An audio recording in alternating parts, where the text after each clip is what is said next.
Different between save and save as. तो आज की वीडियो में इंशाल्लाह मैं आपको वो एक्सेल के अंदर सिखाऊंगा।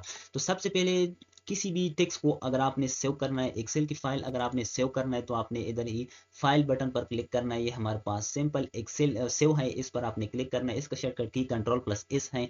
जो भी नाम आपने देना है वो नाम दे दो। मैंने RR नाम दिया। जितना भी हमने इसको रखना है, मैंने डेस्कटॉप पर रखना है, इसको मैंने डेस्कटॉप पर सेलेक्ट किया। सेलेक्ट करने के बाद इसको मैंने सेव किया। सेव करने के बाद हम डेस्कटॉप पर आते हैं। हमारे पास RR के नाम पर एक्सेल का जो फाइल है वो सेव है। अब ये फाइल दोबारा हमने सेव करना है किसी और जगह पर, किसी और नाम से। इसको दोबारा सेव करना है किसी और जगह पे और किसी और नाम पे। यानी पहले जो नाम है RR है, अब दोबारा हम इसको सेव करते हैं तो अब हमने सेव नहीं प्रेस करना है, सेव एस को प्रेस करना है। दोबारा आपने अगर सेव करना है तो आपने सेव एस को प्रेस करना है। पहली बार अगर आपने सेव करना है तो आपने सेव पर क्लिक करना है। तो मैंने सेव एस पर क्लिक किया क्योंकि हम दोबारा इसको सेव करते हैं। सबसे पहले